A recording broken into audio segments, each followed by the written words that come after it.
Hello, friends, or mitro, as we've all been taught to say.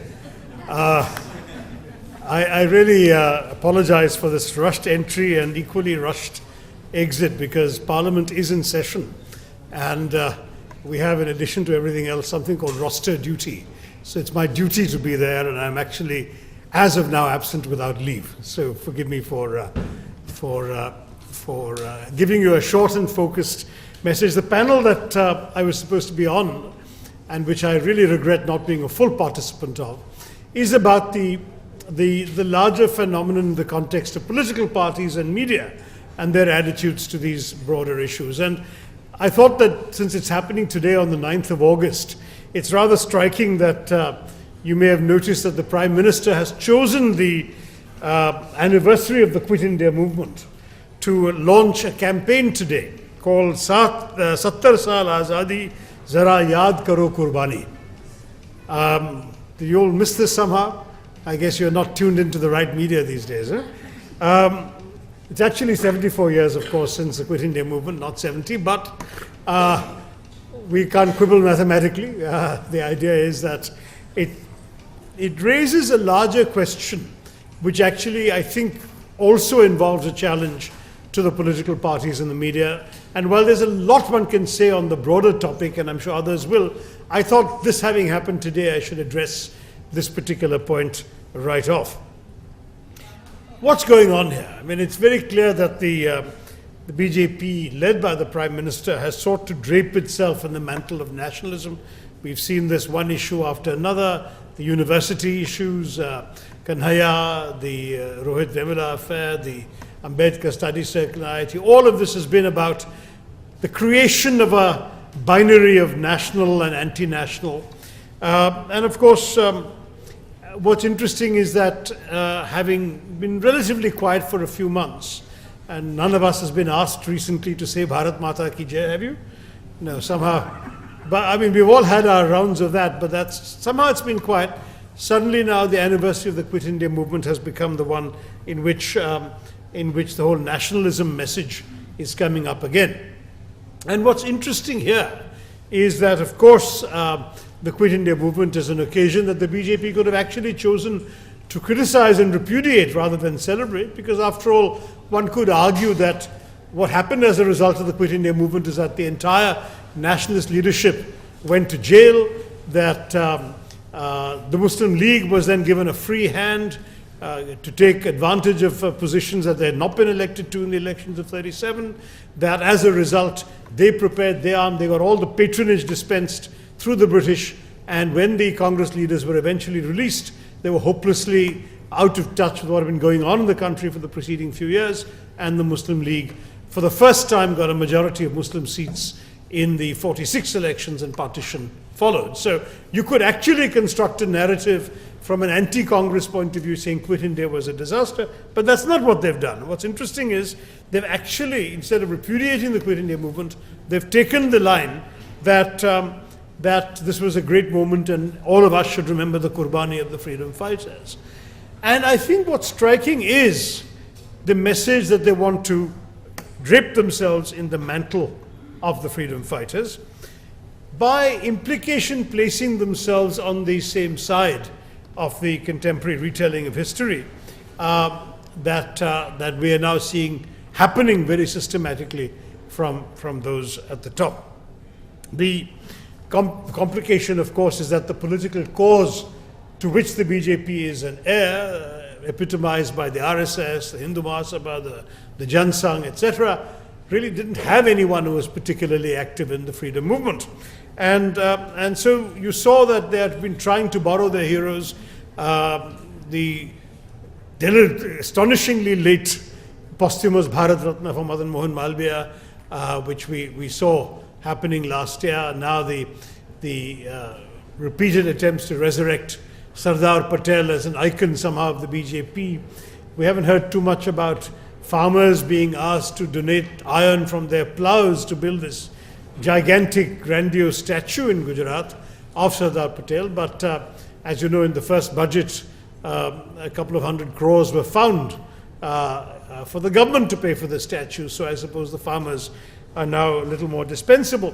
But what's interesting about this whole phenomenon is the message of nationalism that is sought to be appropriated, and which, again, this launch of this particular program by the Prime Minister today, I think specifically points to. We all know that PM has a lot to live down from his tenure in Gujarat. I think one of the fellow panelists I was expecting to see here is Shashi Tharoor. She can tell you much more about that. But what he wants to do is not just live down that taint and go beyond it, but I think adopt the association with Sardar Patel as this image of the tough, decisive man of action, rather than, of course, the bigot that those who are talking about 2002 would decry. So you can be sure that the evocation of the freedom struggle between now and August 15, 2017, when we turn 70, is going to be relentless. It starts today. You're going to see it for the next year and a week, and it's going to be built on the sacrifices of these leaders, most of whom were actually congressmen, who selectively will be appropriated by the Prime Minister and the BJP to serve their narrative. You'll hear lots of statements about how Patel forged national unity, how he stood up for the nation's Hindus during the horrors of partition and was firm on issues like Kashmir, while Prime Minister Nehru was allegedly pussyfooting. I mean, that's going to be the story you're going to hear. And as you know, the Prime Minister has openly said that India would have been better off had Patel rather than Nehru been India's first Prime Minister, overlooking the fact that Patel himself had endorsed Nehru's elevation and had written to Nehru saying, "In our combination lies our greatest strength." But of course, boosting him over Nehru serves a particular purpose vis-a-vis the opposition political party. Now, what's, I think, striking about much of this, other than the obvious appeal to a native son of Gujarat, is how different, in fact, were the behaviors of Patel and Modi confronted with a very similar set of circumstances, of course at different times. The violence that accompanied partition did not show Patel only protecting Hindus, as the BJP narrative would imply. In fact, he saw it as a serious breakdown of law and order, which is exactly what we saw in Gujarat in 2002. In both cases, there was violence and rioting against Muslims. But in Delhi in 1947, what Patel did was to immediately and effectively move to ensure the protection of Muslims. He herded 10,000 of them from the most vulnerable, exposed parts of the city, particularly the old city, to the security of the Red Fort. And because Patel was afraid that local security forces might have been infected by the communal virus, he actually moved army troops from Madras and Pune, belonging to those areas, to Delhi to ensure law and order against the violence and rioting going on. He also made it a point to send a reassuring signal to the Muslim community by attending prayers at the Nizamuddin Dargah here in Delhi himself, in order to convey the clear message that Muslims and their faith belonged unquestionably to the soil of India. He also went to Amritsar, where there were already attacks on Muslims who were fleeing to the new Islamic State of Pakistan, and he pleaded with Hindus and Sikhs there to stop victimizing Muslim refugees. In each of these cases, Patel succeeded, and there are literally tens of thousands of people who are alive today and whose descendants are alive today because of his intervention. Now, the contrast with what happened in Gujarat in 2002, of course, is painful. Whether or not one ascribes direct blame to Modi for the pogrom that year, and we all know that it is pointed out that no court has convicted Mr. Modi of any wrongdoing. It's certainly true that he can claim no credit for acting in a way comparable to what Patel did in Delhi. Had he done the same sorts of things, we could have said, yes, he behaved like Delhi, like Patel did in Delhi. He didn't. In Gujarat, there was no direct and immediate action by Modi as the state's chief executive to protect the Muslims, nor did he express any public condemnation of the attacks, let alone undertake any symbolic action like going to a masjid or visiting even a Muslim neighborhood to convey reassurance. On the contrary, his condoning the violence served to provide protection and comfort to the rioters rather than their victims. One simply cannot imagine Patel saying to an interviewer, as we all know Modi did, that he felt as sad about the killing of Muslims as he would for a kutte ka bacha run over by a car in which he's a passenger. That was the famous metaphor. And so when you think about that, there is a particular irony to a self-proclaimed Hindu nationalist like Modi. You remember the famous hoardings in Mumbai that proclaimed him as a Hindu nationalist, now claiming to appropriate the mantle of Indian nationalism. Now, there's more and more one can go on about the past, and I won't, because obviously the panel is about the present and the future. But I mentioned this, first of all, because it's become topical with the launch of this Yaad Karo Qurbani campaign today that we've heard about from Mr. Modi and by Mr. Modi. But equally, because this is going to be the narrative that will confront our political parties and our media for the next year in the build-up to the 70th anniversary of India's independence.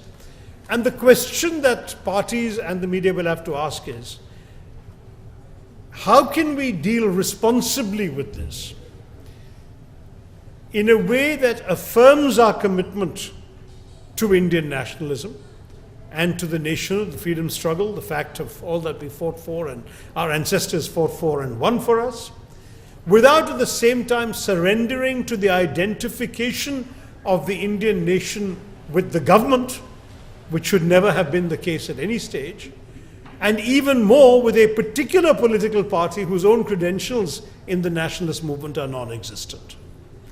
The media has not sufficiently, with all respect to the media present here, actually taken the trouble to draw these distinctions.